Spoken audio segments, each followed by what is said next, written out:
My name is Alberto Diaz. I'm a teacher in San Bernardino, California, at a high school called Indian Springs High School. I've been teaching for 7 years. Okay, so I'm 17 years old, and there's a lot of students that I know who are looking for a career and they don't exactly know what to do. Where were you when you were 17? Did you think about what career you wanted? Not really. Not in a serious way.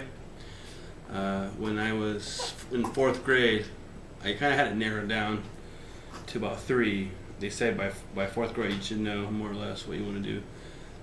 To me, I wanted to be a baseball player. I wanted to be an actor on TV, or I wanted to be a teacher. Mm-hmm. And in that order, pretty much.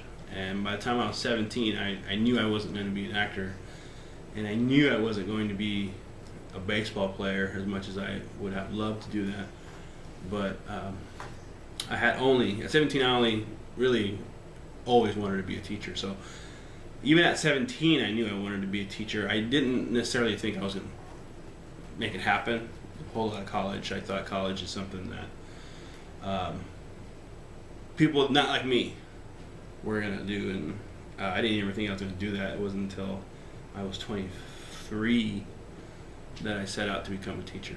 So at 17, I didn't really know what I was going to do. Okay, so it seems that you have a passion for what you do. How important do you think it is to have passion in any career choice that a person makes? Well, usually when people have passions in anything, whether you're, garbage man, or a baseball player, or a teacher, it helps you along. It helps you enjoy your job. It puts meaning into your job. You could be a great anything, garbage man or anything, but if you don't enjoy it, it's just really a job. But the fact that the word passion says that it's not only my job, but it's something that comes from inside. I do it either out of love or something that I'm really good at or that I believe in. It could be anything. Is teaching my passion? It's something that I've always thought of. I can't see myself doing anything else. So yeah, it's my passion. It's something that is very important to me. Even just for my children, I have 2 daughters, 5-year-old and 3-month-old, and the fact that I can call it my passion means it's not just a job. It's something that I take seriously, that I do, not only for a living to put food on the table, but I do it because I believe in it. Something. And then once you get to work, you say, well, this is what I do, and sometimes I can't believe, wow, I'm getting paid. Sometimes teaching is not all field trips, but sometimes when you go on field trips or you're on summer break and you're like, wow, this is great. I'm pretty fortunate to be able to come and inspire kids. So once you're there, yeah, it's the fact that you know that every day you can make a difference. You can do something special for one child to 100 children every day. How much education did you need to become a teacher? It's your basic 4 years. Your undergraduate, whatever major you want. If you want to teach math or elementary school, you can get like a multiple subject. They call them liberal studies. I spent junior college they call it a 2-year school, but they usually don't take two years. So that took me about 5 years at the junior college level. Then I transferred over to the university, which is another 2 years, and then it took me another 2 years for my teaching credential. So total 9 years, but you could do it in about 6. It's a long time, and a lot of people give up on because they seem like they'll never get there. What kept you going? I think it was that passion. Like one day I do want to have my classroom. One day I want to be that person in my own classroom in charge of the daily things that kids learn. Sure, I'm only an English teacher, but I like to call myself a teacher of life, because even though the subject is English, or maybe it's poetry or anything that falls under that umbrella, I don't hesitate to teach my kids daily things, anything from respect or financial. If they have questions, hey, how did you afford this? If they got the question and I have the time, I'm gonna be able to teach them or let them know kind of some of the things that they are wondering. Maybe their parents can't answer that. So at any time, A teacher can be a parent, a motivator, a psychologist, whatever it takes. Students and who don't have support from their families. Did you have support from your family?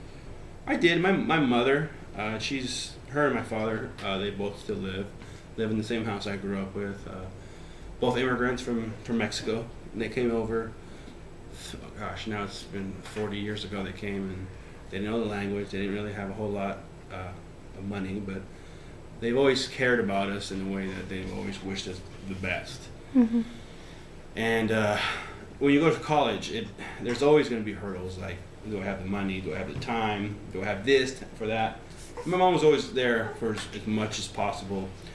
Be able to pay for a class here, some books there, and my mom's always been great. She never questioned anything like, "Hey, you better pay me back," or I think mothers have the ability to see in their child's eyes, say, "Hey, this guy's serious," and I see the passion. To finish it off, what advice do you have for young people? Have a goal. Make sure you have a goal ready. Make sure your goal is attainable. Make sure it's realistic, and make sure it means something. Anything. Have a goal in life, especially at 18, 19, 17, when you're just about to graduate or get ready to go to that next level. You need to have a goal. You need to have a plan. Just graduating these days is not enough. And I know it sounds somewhat harsh, but a high school diploma this day and age is not very much. It's the minimum. It's what's expected of you. That's the minimum. So if you know that and you say, hey, yeah, okay, I graduated from high school, but now I'm on to the next thing. What is the next thing? High school, congratulations, good job, blah, blah, blah. But have something already that you're working towards. Don't just graduate and say, okay, well, I get to kick it now, or I don't have to wake up early in the mornings, or at least I have my Saturdays free. Have a goal and have it attainable, and make sure that every day that you're waking up trying to not only better yourself in every way, but make sure that you're trying to get that goal, whether it's to be a teacher, makeup artist, sell cell phones, maybe you'll be a company owner or something like that. Mm-hmm. But make sure that you have goals set, not just, time to party now that I'm graduating. Yeah. That's the best thing I can say to a 17-year-old. Okay. Thank you so much for your time, Mr. Diaz. You're welcome, Stephanie. Bye. I just wanna be successful.